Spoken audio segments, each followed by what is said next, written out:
तो बात करते हैं यार टाइफाइड के नोट्स की। इन्फेक्शियस डिसीज में टाइफाइड एक इंपॉर्टेंट इन्फेक्शियस डिसीज है। Typhoid it is also called as what, enteric fever. इसको एंट्रिक फीवर के नाम से भी जानते हैं।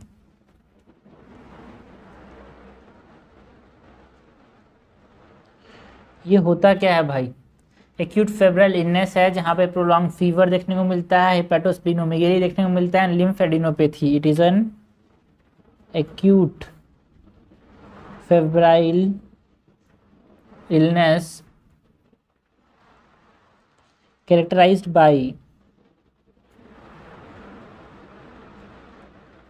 characterized by prolonged fever, hepatosplenomegaly and lymphadenopathy। Okay, typhoid का जो रूट है ना, जो स्प्रेड का जो रूट है वो क्या है भाई? फीको ओरल रूट से ये फैलता है, ट्रांसमिट होता है। एंड कारण क्या है? जो टाइफाइड है वो किसकी वजह से होता है? सैल्मोनेला टाइफी के इन्फेक्शन की वजह से होता है। पैथोजेनेसिस की बात करें तो डिसीज प्रोग्रेस कैसे करता है भाई?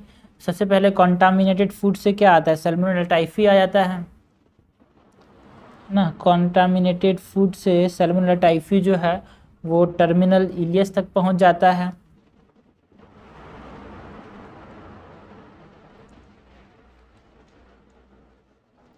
एंड टर्मिनल इलियस से it proliferate in pair patches.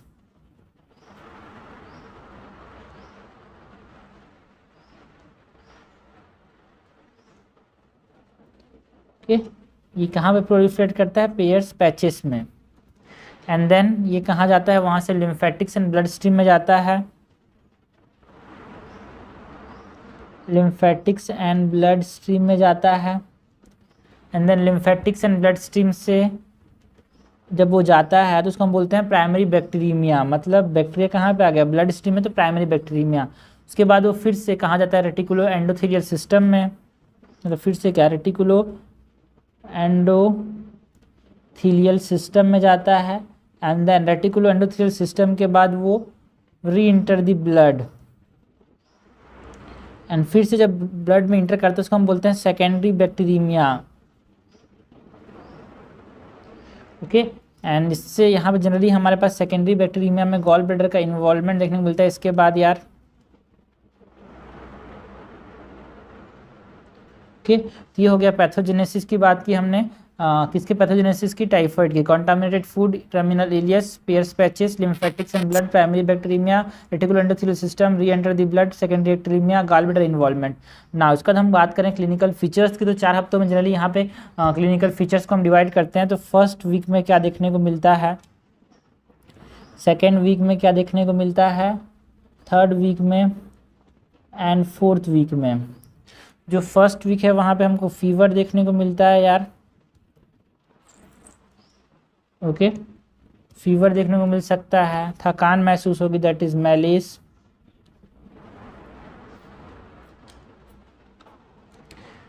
Headache हो सकता है, एब्डोमिनल पेन देखने को मिलता है यार। एक इंपॉर्टेंट टाइप ऑफ डायरिया देखने को मिलता है, हम बोलते हैं पी सूप डायरिया। के इंपॉर्टेंट है, pea soup diarrhoea is the characteristic of what? Typhoid. Hepatosplenomegaly देखने को मिल सकता है फर्स्ट वीक में। ठीक है, सेकेंड वीक की बात करें तो वहाँ पे एब्डोमिनल डिस्टेंशन देखने को मिल सकता है।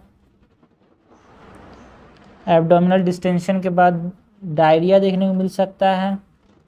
एंड सेकेंड वीक में इंपॉर्टेंट है रोज स्पॉट। तो rose spot is the characteristic of what? Typhoid, जो कि second week of typhoid fever में देखने को मिलता है। थर्ड वीक की बात करें तो यहाँ पे हमको एनकेफेलोपैथी देखने को मिल सकता है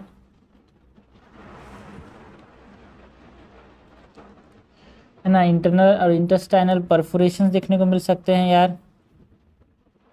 इज अ कॉम्प्लिकेशन टाइप का क्लिनिकल फीचर, आप समझना। एंड फोर्थ वीक में हमको कन्वल्सन्स भी देखने को मिल सकता है, convulsions.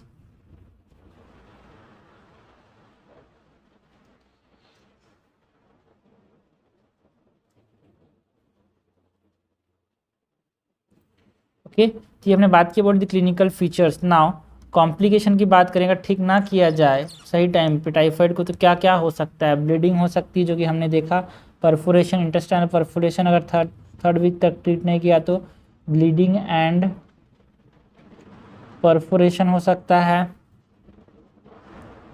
Cholecystitis that is inflammation of the gall bladder, हमने देखा गॉल ब्लैडर का इन्वॉल्वमेंट था यार। उसके बाद हम बात करें इन्वेस्टिगेशन की, सो इन्वेस्टिगेशन हम क्या क्या करा सकते हैं। ब्लड कल्चर जो है वो गोल्ड स्टैंडर्ड है यहाँ पे, blood culture is the gold standard and blood में हमारे पास बैक्टीरिया प्रेजेंट होता है in 90% of the cases, first week में ही प्रेजेंट हो जाता है। सेकेंड, यहाँ पे विडाल टेस्ट करा सकते हैं। विडाल टेस्ट सबको बचा है, विडाल टेस्ट क्या करता है भाई, डिटेक्ट करता है आईजीजी एंड आईजीएम एंटीबॉडीज को, detect IgG and IgM antibodies. CRP check करा सकते हैं जो कि इंक्रीज होगा। एलएफटी में एसजीओ2 चेक करा सकते हैं, एसजीपीटी चेक करा सकते हैं जो कि इंक्रीज होता है यार। यहाँ पे एलएफटी में एसजीपीटी एंड एसजीओटी है ना 2/3 टाइम्स यहाँ पे देखने को मिलता है, ये इंक्रीज हो जाते हैं टाइफाइड के अंदर। ना अगर हम ट्रीटमेंट की बात करें तो ट्रीटमेंट में 2 चीज़ें हैं, एक होता है uncomplicated typhoid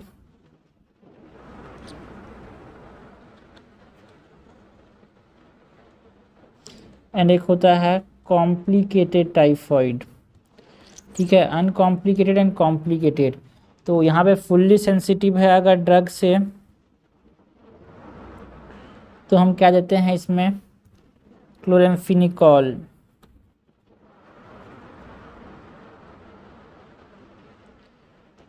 okay, and in case of complicated यार अगर फुल्ली सेंसिटिव है तो यहाँ पे देते हैं ampicillin. And multi drug resistant है अगर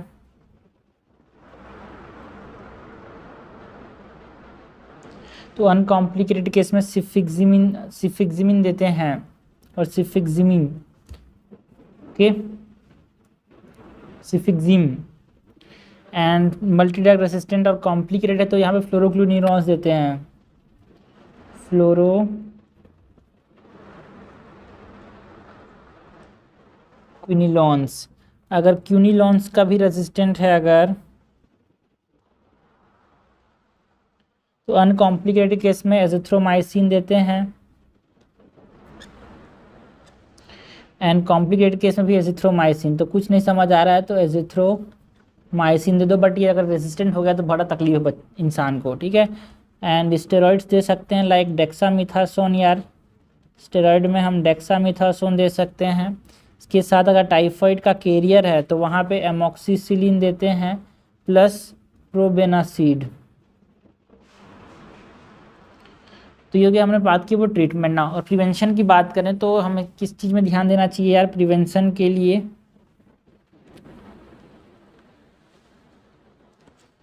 ना प्रिवेंशन की अगर हम बात करें टाइफाइड प्रिवेंशन के लिए हमको पर्सनल हाइजीन पे ध्यान देना चाहिए।